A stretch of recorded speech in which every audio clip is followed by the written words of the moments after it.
अस्सलाम वालेकुम, मैं हूं शाहिद हुसैन। उम्मीद करता हूं आप सब खैरियत से होंगे। मेरा यूट्यूब चैनल और फेसबुक पेज देख रहे हैं। हम एक बार फिर आपको आगाह करेंगे उस सिलसिले में जो कि लाहौर में डिलीवरी बॉय रईस को बेदर्दी से कत्ल कर दिया गया। मुलजमान गिरफ्तार हैं, उनसे तहकीकात का सिलसिला जारी है। आज एक बार फिर उनको अदालत में पेश किया गया। आज कमरे अदालत में क्या किया गया और पुलिस ने रिमांड पेपर में क्या लिखा था, अदालत से कितने दिन का जिस्मानी रिमांड मांगने की इस्तदा की गई थी और अदालत ने कितने दिन का जिस्मानी रिमांड जो है उनका मंजूर किया है। कमरे अदालत में क्या हुआ, गिरफ्तारी के वक्त क्या सूरत हाल हुई, किस तरह जो है आमना और फरहान जो कि मरकजी मुलजमान हैं उनको बुलाया गया, और एक तस्वीर का आज जो है एक तस्करा ज़ेर बहस है, बहुत ज़्यादा वायरल हो रहा है कि एक वो तस्वीर जो कि आमना ने अगस्त के महीने में खींची थी और वो तस्वीर रईस के पास ही रईस के मोबाइल से बरामद हुई है। बुनियादी तौर पर मुद्दा क्या है, उनके दोस्तों के हाथ कैसे लगी और उसके बाद फिर पुलिस के हवाले कैसे की गई, बुनियादी और अहम तरीन सवालात जो है इस वीडियो में आपके सामने रखेंगे। नाज़रीन, एक तो सबसे पहले हम ये चीज़ आपके सामने रखें कि एक दावा था पुलिस की तरफ से भी, और उसके बाद फिर मुख्तलिफ जो इंटरव्यूज़ के दौरान दोनों मुल्ज़मान ने एतराफ़ किया और कि रईस को किस तरह कत्ल किया गया था और उसके बाद फिर आला कत्ल किया था, और जिस गाड़ी में घर से मुंतकिल करके दूसरी जगह बॉडी जो है जिस तरह मुल्तान रोड पर फेंकने गए थे और उसके बाद फिर वो गाड़ी जो इस्तेमाल हुई थी, यानी कि इस वारदात में इस्तेमाल होने वाली गाड़ी और आला कत्ल जिस चीज़ से रईस को कत्ल किया गया, पुलिस का और तमाम लोगों का दावा था कि वो बरामद कर लिया गया है। लेकिन जो रिमांड पेपर मेरे पास इस वक्त मोबाइल में और आपने थंबनेल पे भी देखा होगा, उसमें पुलिस ने हैरानकुन तौर पर कुछ और चीज़ लिखी है। पुलिस लिखती है कि देखें जी, एक तो एफआईआर नंबर लिखी है और एफआईआर की जो तारीख है, एफआईआर जो नंबर है उसका जो मुकदमा नंबर है, मुकदमा नंबर है 2171/2023। ये मुकदमा नंबर आप याद रखिएगा, ये हमेशा जब तक ये केस चलता रहेगा ये मुकदमा नंबर यही रहेगा। और उसके बाद फिर 24 अगस्त 2023 को ये जो है एफआईआर दर्ज हुई थी और 302 ताज़ीरात पाकिस्तान की दफ़ा के तहत यह मुकदमा दर्ज किया गया है। उसमें 2 मरकजी मुल्ज़मान ही नामजद है। इसमें पुलिस ने फिल वक्त किसी और को मुल्ज़िम नामजद नहीं किया। इन दोनों यानी कि फरहान कैसर और उसके अलावा मुसम्मात आमना फरहान को जो है नामजद किया गया है और इनके घर का पता जोहर टाउन जो है वो लाहौर का लिखा गया है, और ये दोनों का एक ही घर का पता इस रिमांड पेपर पर लिखा गया है। और पुलिस ने दरख्वास्त की थी कि मुल्ज़मान का हमें मज़ीद रिमांड चाहिए, और उसमें उन्होंने लिखा है दरख्वास्त बराए हसूल रिमांड वापसी जिस्म 10 यौम। ये हेडलाइन है जो आप उसको आप कह सकते हैं हेडलाइन के तौर पर पुलिस ने लिखा है। और उसके बाद फिर कहती है देखिए जी, ये मुल्ज़मान जो है फरहान कैसर और उसके बाद फिर उसकी जो ज़ौजा है, उन्होंने जो मकतूल के जो भाई हैं उनके यानी कि रईस के जो भाई थे उनके 161 का जो बयान था उसमें इन दोनों मुल्ज़मान को नामजद किया गया था। और उसके बाद फिर इन दोनों मुल्ज़मान के खिलाफ जो मुकदमा है वो दर्ज करने के बाद इनको बाकायदा तौर पर गिरफ्तार किया गया और 3 दिन का जिस्मानी रिमांड जो है वो हासिल किया गया था इससे पहले।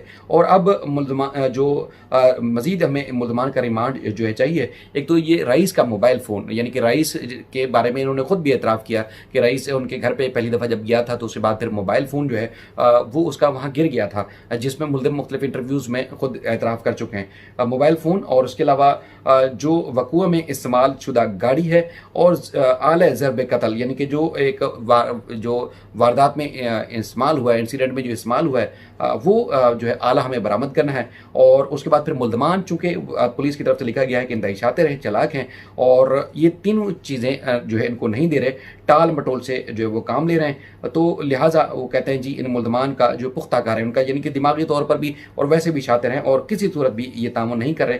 तो उसके बाद उन पुलिस का ये कहना है कि मकतूल रईस का मोबाइल फ़ोन और वक़ूअ में इस्तेमाल होने वाली गाड़ी और जो है और आला कत्ल जो हमने बरामद करना है, तो लिहाजा हमें मज़ीद 10 रोज़ का जिस्मानी रिमांड दिया जाए। अब अदालत ने 3 रोज़ का मज़ीद जिस्मानी रिमांड इन मुल्ज़मान का जो है मंजूर किया है, और इनको अब आज के बाद यानी कि अब 23 सितंबर को इनको अदालत में पेश किया जाएगा, जैसा आपके दस्तखत भी हैं और इसमें सब कुछ लिखा गया है कि मज़ीद जो इन्वेस्टिगेशन की जाएगी। आईओ की दरख्वास्त पर अदालत ने कहा कि हमने ये रिमांड मंजूर किया है, मज़ीद इन्वेस्टिगेशन करके इनको जो है वो अदालत में पेश किया जाए। अब ये जिस तरह कुछ यूट्यूबर्स ने भी अपने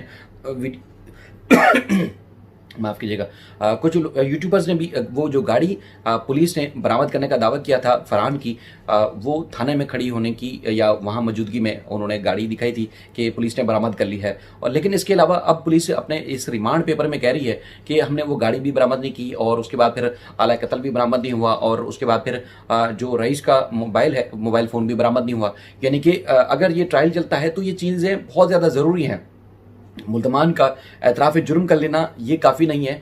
केस का ट्रायल होना और मुल्ज़मान को मंतकी अंजाम तक पहुँचाने के लिए ये शवाहिद इस तरह के होना बहुत ज़्यादा ज़रूरी है। जब क्रॉस होगा, जब जरह होगी, जब बयानात होंगे, तो उस वक़्त अदालत के अंदर ये चीज़ें बहुत ज़्यादा लाज़मी मैटर करती हैं। लेकिन ये है कि पुलिस अब तक इन चीज़ों का सुराग नहीं लगा सकी है और मुल्ज़मान भी, पुलिस का ये दावा है कि टाल-मटोल से काम ले रहे हैं। दूसरा बताया गया है कि 14 अगस्त को एक जिस तरह सेलिब्रेशन होती है, तो उसके बाद फिर मुख्तलिफ, आपको पता है कि लोग सेल्फ़ीज़ लेते हैं और उसके बाद फिर इनके जो है वो मुख्तलिफ जो है वो तस्वीरें खूबसूरत, यानी कि उन लम्हात को महफूज रखने के लिए और तस्वीरें मुख्तलिफ लोगों को भेजी जाती हैं। तो बताया गया है कि एक सेल्फ़ी ली थी आमना ने, और वो सेल्फ़ी लेने के बाद एक खूबसूरत अंदाज में, जिसमें उनके बाल भी कलर हुए हुए थे, यानी कि इस इवेंट के हिसाब से 14 अगस्त के, वो तस्वीर जो है वो रईस को भेजी गई। रईस ने उस वक्त अपने दोस्तों को दिखाई। वो तस्वीर भी अब जो है वो इस केस को मजबूत करने के लिए साबित हो रही है, क्योंकि एक तरफ तो दावा किया जा रहा था कि रईस जो है वो तंग कर रहा था खातून को, अब दूसरी तरफ ये चीज़ें सामने आ रही हैं कि ये मामला दो तरफा था, एक तरफा नहीं था। तो अब वो तस्वीर जब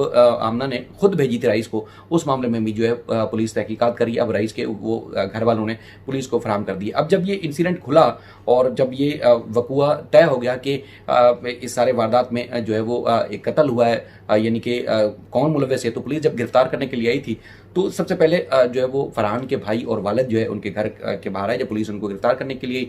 तो बताया गया कि दोनों उस वक्त घर पे मौजूद नहीं थे, तो इनको फ़ोन करके बुलाया गया। और जब ये फ़ोन करके इनको बुलाया गया, यानी कि फरहान और आमना को, तो उसके बाद फिर ये खुद भी चौंक गए, परेशान हो गए कि इनको तो चूँकि 24 अगस्त को ये कत्ल कर चुके थे, और उसके बाद फिर इनको अंदाज़ा ही नहीं था कि ये पकड़े जाएंगे। जिस तरह इन्होंने वारदात की और दूर फेंक के आए और उसके बाद बॉडी को भी जला दिया था, इनके हिसाब से शायद वो मुल्ज़मान के तौर पर नहीं पकड़े जाएंगे, यानी कि पकड़ में नहीं आएंगे। लेकिन जिस तरह की चीज़ें इनको इनके खिलाफ घेरा तंग हुआ, तो ये दंग रह गए, हैरान रह गए। तो बहरहाल अब जो है वो जब पुलिस इनको गिरफ्तार करने के लिए आई, तो बताया जाता है कि ये दोनों बेहद परेशान हो गए, हाथ पाँव इनके फूल गए, और पुलिस ने जो है वो इनका बताया कि वो लड़का कहाँ है, तो उसके बाद भी बताया गया कि फरहान जो है एकदम चौंक गया। तो फिर पुलिस जो है आमना को साइड पर लेके गई, और फिर आमना ने जो है वो इब्तिदा में एतराफ़ जुर्म किया और बताया कि मेरे शोहर ने ही रईस को कत्ल किया। उसके बाद फिर पुलिस ने दोनों को गिरफ्तार करके तहकीकात का आगाज़ कर दिया है। अब मामला ये है कि ऑनर किलिंग आप समझें, यानी कि गैरत के नाम पर कत्ल समझें, या जो है वो उसका वो कोई जुर्म कर रहा था, तो जुर्म की पादाश में जो है उसको कत्ल किया गया है। कानून के मुताबिक जुर्म है, यानी कि जिन्होंने कत्ल किया है और वो उन्होंने जुर्म का इर्तिकाब किया है, तो उसके हिसाब से सज़ा बनेगी। अगर पुलिस ने सारे जो वक़ूए हैं, जो इंसिडेंट हैं इससे रेलिवेंट, उनको जोड़ लिया, यानी कि उनको तहकीकात में वो चीज़ें कड़ी से कड़ी मिला ली, तो यकीनी तौर पर ये मुल्ज़मान दोनों, यानी कि फरहान और आमना, ये सज़ा से बच ही सकेंगे।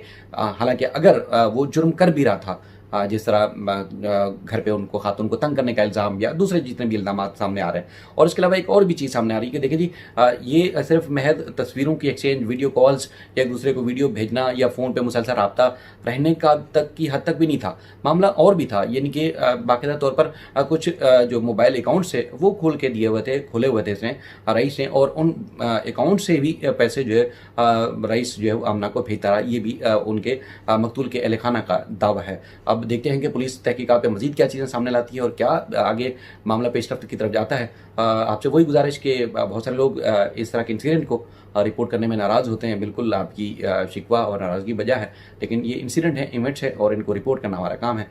और आप देखते हैं, आप सब देखते हैं, सराहते हैं। आपका बहुत शुक्रिया, अपना ख्याल रखिएगा। अल्लाह हाफ़िज़।